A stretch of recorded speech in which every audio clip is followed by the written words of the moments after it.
Bonjour tout le monde, comme promis aujourd'hui, bretzel.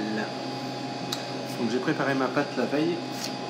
La recette est la suivante, vous ferez pause pour prendre des notes. Vous remarquerez que j'ai pas mis d'œufs.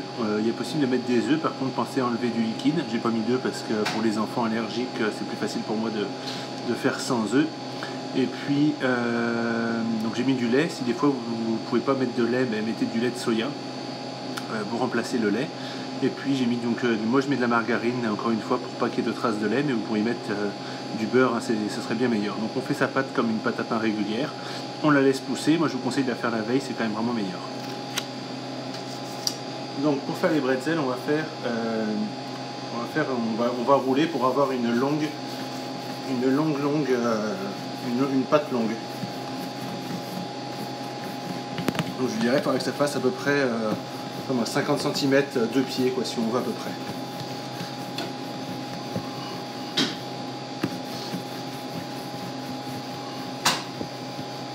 Donc voilà ma pâte. Bonjour. Alors ensuite, donc je vais plier comme ça.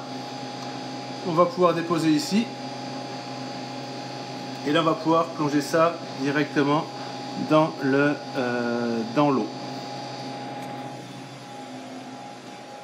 Donc je vais retirer mon bretzel qui y est, donc de l'eau, donc c'est de l'eau avec du bicarbonate. Donc vous voyez la différence entre les deux bretzels.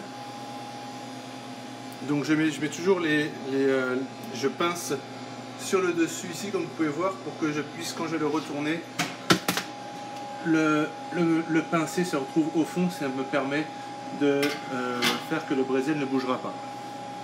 Donc ensuite on va enfourner.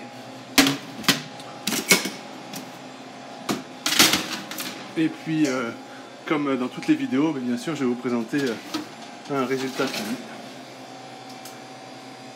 Et voilà, donc je sais plus, je vous l'ai dit, mais de l'eau et du bicarbonate pour donc ça va donner ce petit goût bretzel. Voilà, donc je vous souhaite de tester ça, puis vous allez vous régaler. Attention, n'en mangez pas trop, parce que ça cale pas mal, mais c'est toujours très bon. Je vais vous présenter autre chose également. On peut faire ce qu'on appelle également des morissettes, donc ce sont des petits pains.